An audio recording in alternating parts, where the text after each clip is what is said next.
आप करीबी आवाज़ शहर में। सर, जैसे और पार्टियां जो काम कर रही हैं समाज में, देश में, आपकी पार्टी किस तरीके से कार्य करेगी? कौन क्या कर रहा है ये तो पूरा देश जानता है, आप भी जानते हैं, हम भी जानते हैं। लेकिन हम वो काम करने हैं या वो काम करना चाहते हैं जिस काम को महात्मा ज्योतिबा फुले, छत्रपति साहू जी महाराज, बाबा साहब डॉक्टर अम्बेडकर, नारायण गुरु, पेरियर रामास्वामी नायकर और मान्यवर काशीराम साहब जिस तरीके से जिस काम को आगे बढ़ाना चाहते थे, उस काम को ओरिजिनल तरीके से एकदम उसी रूप में हूबहू हम लोग इसे उतारना चाहते हैं। ये हमारा काम है। शिक्षा पर लीजिए। हाँ, बोलिए। शिक्षा के लिए क्या करना चाहते हैं आप? बाबा साहब डॉक्टर अम्बेडकर ने शिक्षित बनो, संघर्ष करो, संगठित रहो, ये नारा दिया था। शिक्षा को उन्होंने प्रथम बताया था। लेकिन आज हमारे भारत में सबसे ज़्यादा अगर किसी भी क्षेत्र में सबसे दुर्गति जिसकी हो रही है वो शिक्षा की हो रही है।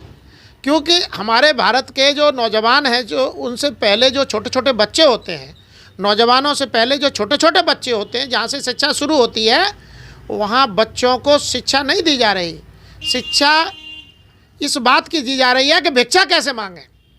शिक्षा को भिक्षा के रूप में ट्रेनिंग दी जा रही है।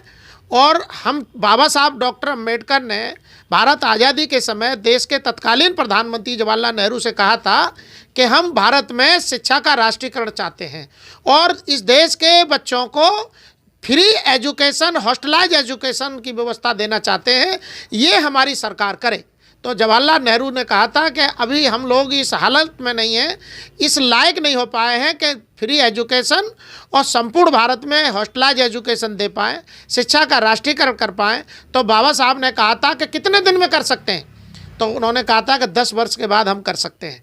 आज 74 वर्ष हो गए भारत को आज़ाद हुए, शिक्षा का राष्ट्रीयकरण नहीं हुआ, हॉस्टलाइज एजुकेशन नहीं हुई, हमारे देश के बच्चों को फ्री एजुकेशन नहीं मिल रही है। शिक्षा जो है प्राइवेट क्षेत्र में बहुत बढ़ा चढ़ा करके उसका व्यापार के रूप में विस्तृत रूप से उसका विस्तार किया गया है।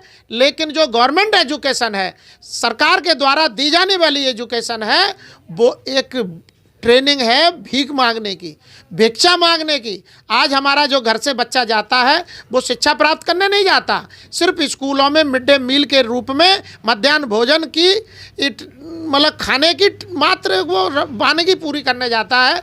हम ये चाहते हैं हमारे बच्चों को शिक्षा मिलनी चाहिए और वास्तविक शिक्षा मिलनी चाहिए। जो बुनियादी इस समय होता है बच्चे का, एक छोटे मतलब जहाँ से 3 साल की उम्र से बच्चा पढ़ाई शुरू करता है, 3 साल से 15 साल की उम्र तक तो बच्चे को सिर्फ भीख मांगने की ट्रेनिंग भिक्षा के रूप में सिखाई जाती है, मिड डे मील के रूप नाम से बनाई जाती है।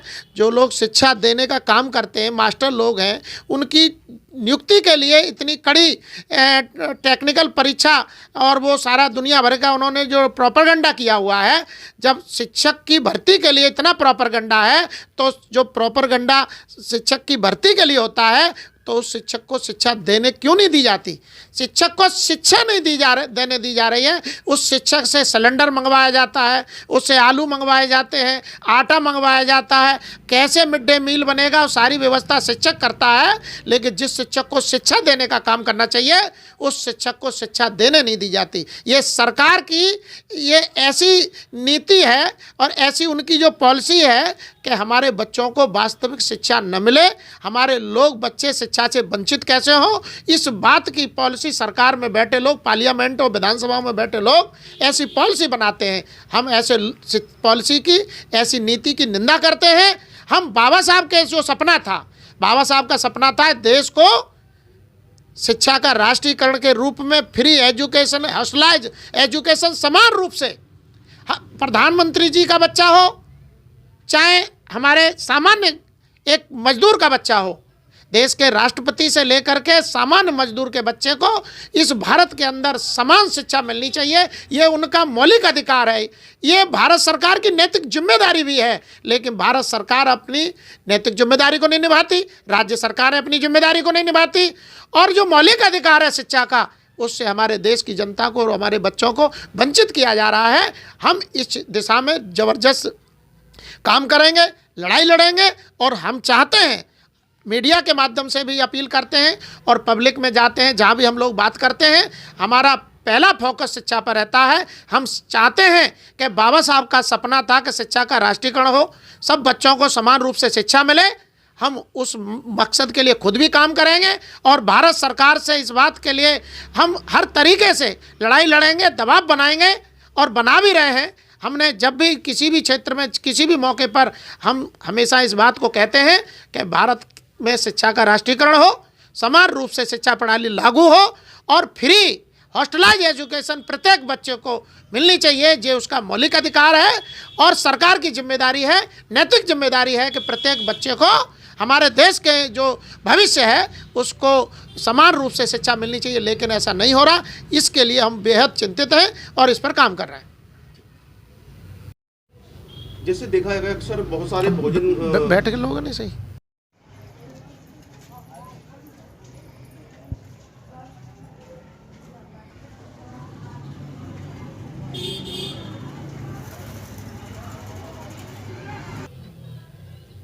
सर नाम जानना चाहूँगा। दिनेश कुमार गौतम नाम है मेरा। गौतम जी, क्या कार्यक्रम रखा आज? हम लोग बहुजन समाज का जो मूवमेंट है, मान्यवर काशीराम साहब का जो वास्तविक मूवमेंट है, 85% बहुजन समाज में राजनीतिक चेतना पैदा करके बहुजन समाज को इस देश का हुक्मरान समाज बनाना काशीराम साहब का लक्ष्य था। वो लक्ष्य आज मिशन मूवमेंट से भटक गया है। हम उस लक्ष्य को हासिल करने के लिए साहब काशीराम जी की जो विचारधारा है, उनका जो मिशन मूवमेंट है, उसको पुनर्जीवित करने का काम कर रहे हैं। क्योंकि मैं इस समय बहुजन द्रविड़ पार्टी का राष्ट्रीय महासचिव हूँ, उत्तर भारत का प्रभारी हूँ, इसलिए हमारी जिम्मेदारी है कि जो साहब काशीराम साहब करना चाहते थे वो काम आज नहीं हो पा रहा है, उस काम को करना है और उस पर हम लोग फोकस करके काम कर रहे हैं। हमारे सुनील कुमार चौधरी जी हैं, ये हमारे पुराने साथी हैं। आज इसी मामले में हम लोगों ने इनके साथियों के साथ अभी डिस्कस किया है, और जिसकी जितनी संख्या भारी उसकी उतनी भागीदारी। इस नारे को 26 जुलाई 1902 को हमारे इस देश के महान शासक छत्रपति साहू जी महाराज ने ये नारा दिया था। इस नारे को बाबा साहब ने आगे बढ़ाया। इसी नारे को साहब काशीराम जी ने आगे ही नहीं बढ़ाया बल्कि हम सबको बताया भी, और उस नारे को हम लोग साहब काशीराम जी के नेतृत्व में और उनके बाद हम लोग इस नारे को लगा रहे हैं। इस नारे को साकार करने का जो मेन काम है वो हम लोग कर रहे हैं, क्योंकि हम साहब काशीराम जी के अपने खुद के कार्यकर्ता हैं, और साहब काशीराम साहब जिस काम को करना चाहते थे उसी काम को हम लोग कर रहे हैं।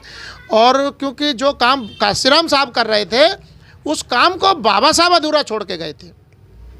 फूले साहू का जो मूवमेंट है वो बाबा साहब ने आगे बढ़ाया, और फूले साहू अम्बेडकर का जो मूवमेंट है वो पेरियर ने आगे बढ़ाया, और फूले साहू अम्बेडकर पेरियर का जो मूवमेंट है काशीराम साहब ने आगे बढ़ाया, और फूले साहू अम्बेडकर पेरियर और काशीराम साहब का जो अधूरा मूवमेंट है, मिशन मूवमेंट विचारधारा है, उसे हम लोग आगे बढ़ा रहे हैं। ये हमारा काम है। आगे पूछिए। कैमरा आप ले लेना, थोड़ा इनका भी दिखा देना। अच्छा नहीं सही है, नहीं दिक्कत नहीं है।